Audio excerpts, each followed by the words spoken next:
नमस्कार विद्यार्थी मित्रांनो. मागच्या 2 लेक्चरमध्ये आपण पाहिलं की ग्रॅव्हिटेशन म्हणजे काय, त्याची कन्सेप्ट पाहिली. त्यानंतर न्यूटन्सचे लॉज पाहिले आणि सर्क्युलर मोशन आणि सेंट्रिपिटल फोर्स म्हणजे काय ते पाहिलं. तर या लेक्चरमध्ये आज आपण केप्लर्स लॉबद्दल माहिती घेणार आहोत. तर तुम्हाला माहिती आहे की न्यूटन्सने जे पण लॉज लिहिले आहेत ते केप्लर्सच्या जे डाटा अवेलेबल होता त्यावर आधारित केलेले होते. तर हे केप्लर्स कोण आहेत आणि त्यांनी काय लॉज मेन्शन केलेले आहेत ते आपण पाहणार आहोत. तर प्राचीन काळामध्ये जे पण ॲस्ट्रॉनॉमर्स होते, खगोलशास्त्रज्ञ, तर ते नुसत्या डोळ्यांनीच ते जे ग्रह बघत होते आणि त्यांची पोझिशन वगैरे काय आहे, ते त्यांचं त्यांची मोशन काय आहे यावर आधारित त्यांनी जे डेली ॲब्झर्वेशन करून काही माहिती मिळवलेली होती. तर ती सगळी माहिती आता त्यांनी कारण का तर गॅलिलिओ तोपर्यंत त्यांनी टेलिस्कोपचा शोध लागलेला नव्हता, तर त्याच्या आधीचं हे आहे. तर त्यानंतर मग 16व्या शतकाच्या जवळपास जेव्हा जॉनस केप्लर यांनी ही जी माहिती आहे त्यांच्या आधारावर त्याने काही नियम लॉज जे आहेत ते मेन्शन केले आहेत. तर ती जे त्या लॉजमध्ये त्यांनी काय मेन्शन केलं आहे तर हे प्लॅनेट्सची पोझिशन आणि त्यांची मोशन जी आहे ती त्यांनी डिस्क्राईब केलेली आहे. तर हे केप्लर्स लॉज कोणकोणते आहेत आणि त्यांनी ते कोणत्या फॉर्म्युल्याने मेन्शन केले आहेत ते बघण्याआधी आपण इलिप्सबद्दल माहिती घेणार आहोत. आता मध्येच हे इलिप्स कसं काय आलं तुम्हाला की कन्सेप्ट का अभ्यासायची आहे. तर एक लक्षात घ्या की आपले जे प्लॅनेट्स आहेत की नाही ते सनच्या रिव्हॉल्व फिरतात, हे तुम्हालाही माहिती आहे. पण तेव्हा ते हळूहळू त्यांना ध्यानात आलं ॲस्ट्रॉनॉमर्सला की असं ते आपले प्लॅनेट्स जे आहेत ते सनच्या अराउंड फिरत आहे. पण ते त्यांची पोझिशन काय आहे, ते नेमके कोणत्या ह्याच्यामध्ये फिरतात, त्यांचा पाथ काय आहे, तर ते मेन्शन करण्यासाठी इलिप्स ही जी कन्सेप्ट आहे ही समजून घ्यायची आहे. कारण हे जे प्लॅनेट्स आहेत त्यांचे जे ऑर्बिट आहे हे इलिप्स आहे, हे केप्लर्सने मेन्शन केलं आहे. मग इलिप्स म्हणजे काय, ते इलिप्स यासाठी आपल्याला हा आकार समजून घ्यायचा असेल तर त्यासाठी एक ॲक्टिव्हिटी आहे. एक कोन शेपचा आकार जेव्हा आपण घेतो आणि जेव्हा त्याला आपण या शेपमध्ये जेव्हा सरळ आपण जर छेद दिला कोन शेपला तर त्याचा जो आकार तयार होईल तो सर्कल असेल, व्यवस्थित सर्कल असेल. पण जर हाच आकार आपण जर का तिरपाच कापला, याला असा तिरपा छेद जर दिला तर याचा आकार कसा होईल, तो लंबवर्तुळाकार होईल, हो की नाही. तर हा जो इलिप्स आहे ज्याला आपण मराठीत लंबवर्तुळाकार म्हणतो, हा शेप जो आहे तोच आपले जे प्लॅनेट्स आहेत सनच्या अराउंड फिरत आहेत ते ह्या शेपमध्ये फिरत आहे. त्यामुळे हा इलिप्स आकार जो आहे तो समजून घेणं महत्त्वाचं आहे. नुसतं आकार नाही तर त्यामागचं बाकीचे जे कन्सेप्ट आहेत ते सुद्धा समजून घेणं महत्त्वाचं आहे. ते कोणते आहे आता बघा. इलिप्स जर आपण इथं आपण इलिप्स हा आकार ड्रॉ करूया, ठीक आहे. हा इलिप्स आकार आहे. तर जेव्हा आपण हा आकार घेतो तेव्हा इथं 2 पॉईंट हे जे फोकल पॉईंट आहेत ते तयार होतात, ठीक आहे. सर्कलमध्ये सुद्धा फोकल पॉईंट असतो का, हो असतो.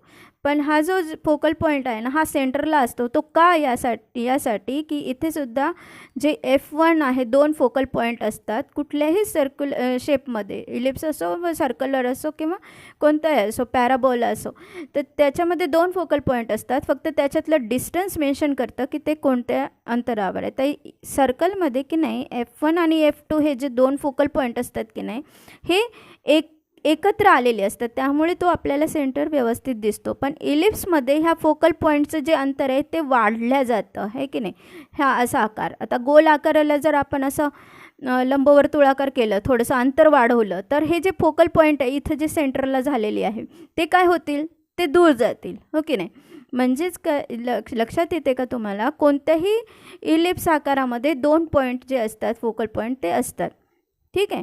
तर मग इथे पहा, आता आपल्याला समजून घ्यायचं आहे की हे जे आपले प्लॅनेट आहेत की नाही ते ह्या हे इलिप्स आकारामध्ये फिरत आहेत.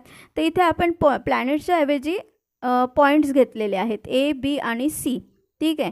आता यांचं आणि आपल्या सन आता इथं नंतर मेन्शन केलं आहे, पण मी आता तुम्हाला सांगते की फोकल हा पॉईंट आपला हे जर प्लॅनेट जर असतील, सपोज ए प्लॅनेट जर असेल, तो असा राऊंड रिवॉल्व होत आहे आणि त्या एक सन आहे, सनच्या अवतीभोवती रिवॉल्व होत आहे. ठीक आहे. मग हा F1 असेल किंवा F2 असेल, कुठे सन एक पॉईंट जर घेतला तर मग ह्यांचं या अंतर कसं असेल, मग ह्या प्लॅनेटचं या सनपर्यंतचं अंतर किती असेल.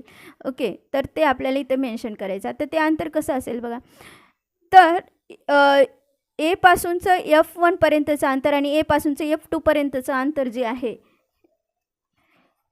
आता समजा आपण कन्सेप्ट क्लिअर झाली की नाही, मग ते हे तिन्ही लॉज काय आहेत मग, हे की नाही, इझिली आपल्याला समजून शकतील.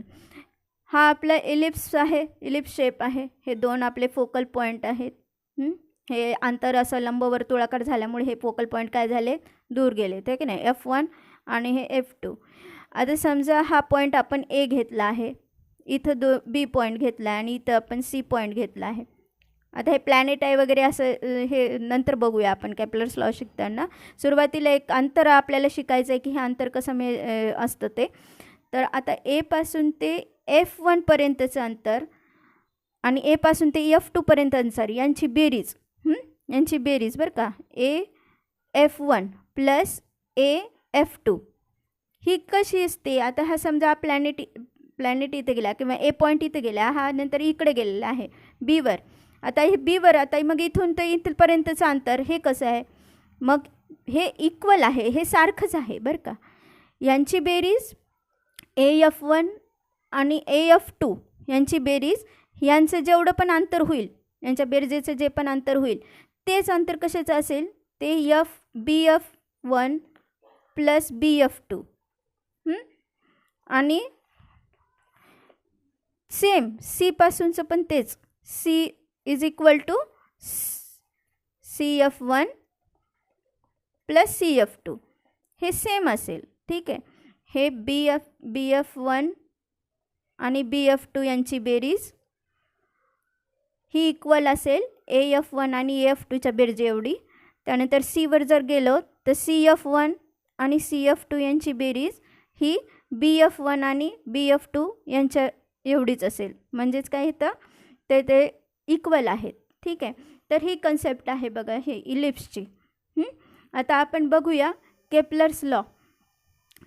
तर हे जे कन्सेप्ट आता क्लिअर झालेली आहे, तर त्यामुळे आता केपलर्स लॉ समजून घेण्याला काय म्हणजे खूप इझी जाईल आपल्याला. तर केपलरचा फर्स्ट लॉ काय म्हणतो, केपलरचा फर्स्ट लॉ म्हणतो the orbit of planet is an ellipse with the sun at one of the foci. आहे की नाही. जर का हे प्लॅनेट जे आहे, तर आता इथे एक्झाम्पल दिले, इथं ब्लू कलरचं दिसते तुम्हाला, तो हा प्लॅनेट आहे. हा प्लॅनेट जो आहे त्याचं जे ऑर्बिट आहे, ऑर्बिट म्हणजे आपण त्याला पाथ म्हणूया, आहे ना, त्याचा रिवॉल्व होतो आहे ना तर सनच्या. जर हा ऑर्बिट जे आहे हे इलिप्स आहे, आकार कसा यायचा, इलिप्स आहे, with the sun at one of the foci. Sun हा काय, त्याचा फोकस पॉईंट एक. आता हे तुम्हाला बाय हॅड करावं लागेल बरं का, पाठ करून घे हे जे लॉज आहेत, कारण याच्यावर प्रश्न विचारू शकता, त्यामुळे तुम्हाला हे बाय हॅड करावं लागेल. काय आहे, the orbit of planet is an ellipse with the sun at one of the foci. ठीक आहे. आता सेकंड लॉ पाहूया. The line joining the planet and the sun sweeps equal areas in the equal interval of time. काय म्हणले आहे.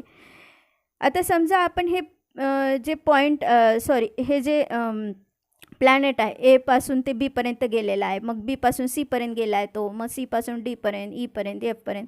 जर आपण हे असे पॉईंट लिहिले आणि समजा आपण जो सनला यस डिनोट केलेला आहे, ठीक आहे, तर याचं डिस्टन्स कवर कसं होत आहे. आता ए पासून ते बी पर्यंत गेल्याचं डिस्टन्स हे सी पासून डी पर्यंत गेल्याचं डिस्टन्स एकच आहे का, हो तो एकच आहे. ते कसं, तर आता हे बघा, द लाईन जॉईंट, जर आपण हे लाईन जॉईन केल्या कोणत्या, प्लॅनेट्सच्या आणि सनच्या लाईन जॉईन केल्या, म्हणजे AS किंवा BS, CS, DS आणि ES आणि FS, हे जॉईन सगळे लाईन जॉईन केल्याच्या नंतर the sun sweeps equal areas, the planets and the sun sweeps equal areas in equal interval of time.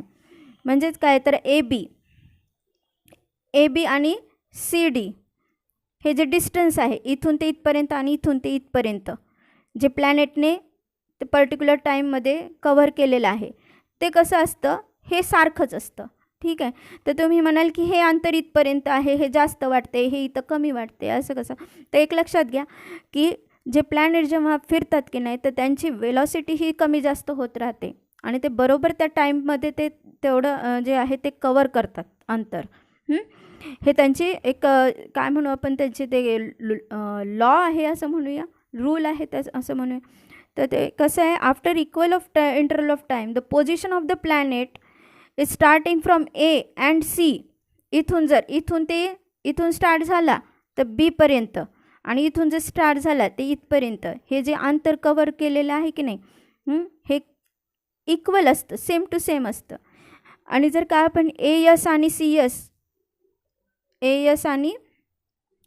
हे अंतर it equal to the interval of time and that is the area S B is equal to the area CSD. हे जे अंतर आहे हे अंतर सारखंच cover होतं. तर वेलॉसिटी चेंज होत राहते त्यांची प्लॅनेट्सची जेव्हा ते सनच्या अराउंड फिरतात, त्यामुळे ते अंतर ते तेवढ्या वेळापुरतं ते व्यवस्थित कवर करून टाकतात. तर हे झालं दुसरा जो केपलर्स लॉ आहे, the line joining the planet and the sun sweeps equal in areas in equal interval of time. एकसारख्याच वेळेमध्ये ते सारखंच अंतर हे कवर करतात. कोण? प्लॅनेट्स. तर आता तिसरा लॉ जो आहे काय म्हणतो, तिसरा law, the square of its period of revolution around the sun is directly proportional to the cube mean distance of the planet from the sun. आता हे तर माहिती आहे की प्लॅनेट्स काय करतात, रिव्हॉल्व होतात सनच्या अराउंड. आता ह्याचं तुम्हाला टाईमशी आणि ह्या अंतराचं काय रिलेशन आहे हे सांगितलेलं आहे तिसऱ्या लॉमध्ये. वेळेचं आणि त्या पर्टिक्युलर एरियाचं त्या पर्टिक्युलर डिस्टन्स जे ट्रॅव्हल झालं आहे त्याचं काय म्हणतो आपण, रिलेशन आहे. तर एक लक्षात घ्या, जर म्हणलं की हे एक प्रकारचं सर्कलच असतं, हे की नाही, इलिप्स काय आहे, एक प्रकारे सर्कलच आहे, पण ते कसं सर्कल आहे, ते लंबवर्तुळाकार आहे, ओव्हल शेप म्हणूया आपण. ओके. तर हा सपोज आपला सन आहे. आता सेंटर जसं आपण सर्कलला सेंटर घेतो की नाही, सेंटर, आणि मग जे इथपर्यंतचे जे अंतर आहे त्याला आपण आर म्हणतो, रेडियस, है ना. तर याचं सुद्धा रेडियस घेऊया आपण. तर इथून सनपासून ते प्लॅनेटपर्यंतचा हा प्लॅनेट आहे, इथून ते इथपर्यंतचं अंतर आर. आता ते कुठेही असेल ना, प्लॅनेट कुठेही असेल, तिथून सनपासून ते तिथपर्यंतचं आर अंतर घेऊया. आणि टाईम जो आहे तो आपण रिव्होल्यूशनचा घेतलेला आहे, म्हणजे केपलर्सने रिव्होल्यूशनचा घेतला आहे. इथून ते पूर्ण एक पूर्ण राऊंड, ओके, सनच्या अवतीभोवतीचा एक पूर्ण राऊंड, याचं एक घेऊया पिरियड. ठीक आहे.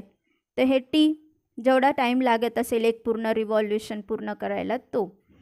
तर ह्याचं रिलेशन काय आहे, तर केपलर्स लॉ काय म्हणतो, the square of its period of revolution, square of the period of revolution, it is equal कशाशी, it is directly proportional to the कशाशी, cube of the mean distance of planet from the sun. इथून ते सनपासून ते प्लॅनेटपर्यंतचं जे distance आहे, मग जे ते झालं आर, इथून ते इथपर्यंतचं डिस्टन्स झालं आर, याचा क्यूब. ओके. काय म्हणते, the square of its period of revolution around the sun is directly proportional to the cube of the mean distance of planet from sun to the from the sun. ठीक आहे. मग आपण ह्याला असं पण लिहू शकतो की T square upon R cube. ठीक आहे. या प्रपोर्शनली कॉन्स्टंट जेव्हा आपण के घेतो तेव्हा, ठीक आहे, याला आपण K is equal to T square upon R cube. तर हे होते केपलर्सचे 3 laws. The orbit of planet is an ellipse with the sun at one of the foci. The line joining the planet and the sun sweeps equal areas in equal inter of time. आणि the square of its period of revolutions around the sun is directly proportional to the cube of the mean distance of planet from the sun. तर हे 3 Kepler's lodge आपण अभ्यासले. तर याच्या पुढच्या याच्यामध्ये आपण पाहूयात की हेच लॉज घेऊन न्यूटन्सने कशा प्रकारे त्याच्या थेअरी ऑफ ग्रॅव्हिटेशनमध्ये याचा फॉर्म्युला ह्याचा फॉर्म्युला तयार केलेला आहे. फोर्सशी रिलेटेड आहे, ग्रॅव्हिटेशनल फोर्सशी रिलेटेड. तर पुढच्या पार्टमध्ये पाहूया Newton's universal law of gravitation. तर ठीक आहे, तुम्हाला चॅनल जर आवडला असेल, व्हिडिओ जर आवडला असेल तर सबस्क्राईब करायला विसरू नका आणि कमेंट्समध्ये कळवा नक्कीच. ठीक आहे.